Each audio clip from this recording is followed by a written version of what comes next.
In this clip, we're going to review different forms to write equations of lines. And I'm going to illustrate this by way of an example. A line passes through the points -2, 4 and -10, 10. Write the equation of this line using the following forms. A, point-slope form. Well, to start, let's just remind you what point-slope form is. What that looks like is y minus y sub 1 equals m x minus x sub 1. This particular form is used a lot in calculus, so it's definitely one that you need to know if you're not super familiar with it. I just want to stress that in this form, the first y stays y and the first x stays x.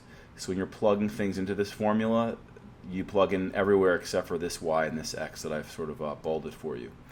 So to start, to answer this particular question, let's find the slope. So if I come down here, the slope is the change in y over the change in x. So I'm going to say 10 minus 4 over -10 minus a -2 or plus 2, which ends up being 6 over -8, which is -3/4. So there's the slope right there. Now in point-slope form, you're going to use the slope that you've gotten, and you're going to use either point. It doesn't matter which one you use. So there's not one unique answer necessarily. It could be any of the points that exist on that line. I'm going to use the first point, but I could have used the second. So it's going to be y minus 4 equals the slope that we've calculated, -3/4 x minus a -2 or plus 2. This is point-slope form.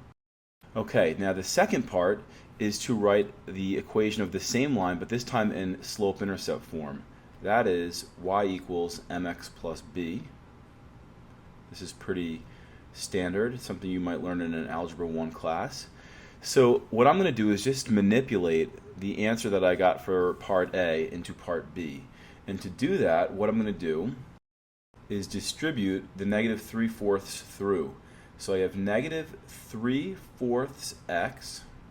Now -3/4 times 2 is -6/4 or -3/2. Now I don't want to forget about this -4, which I have to move to the other side, which is +4 or +8/2.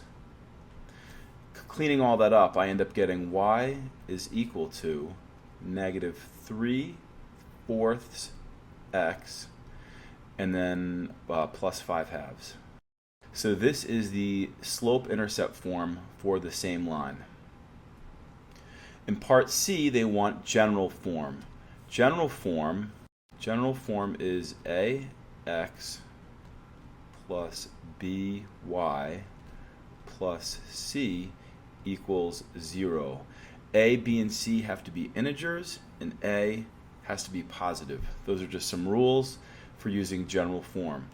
So what I'm going to do is I'm going to take my answer in slope-intercept form and manipulate it. And the first thing that I'm going to do is multiply through by the LCD of 4 to get rid of the fractions. So I get 4y is equal to -3x plus 10. And now shifting some things around, I end up getting 3x plus 4y minus 10 is equal to 0. So this is general form. A, b, and c are integers. A is positive. We're good to go. Now, number 2, using point-slope form, write the equation of a different line that is perpendicular to the given line from question number 1 and passes through the point -10, 10. So a couple things I just want to remind you in this question. That is, if two lines are parallel, the slopes are the same. So we have equal slopes in this situation. But if the two lines are perpendicular, the slopes are opposite reciprocals. So that's just a quick review of that.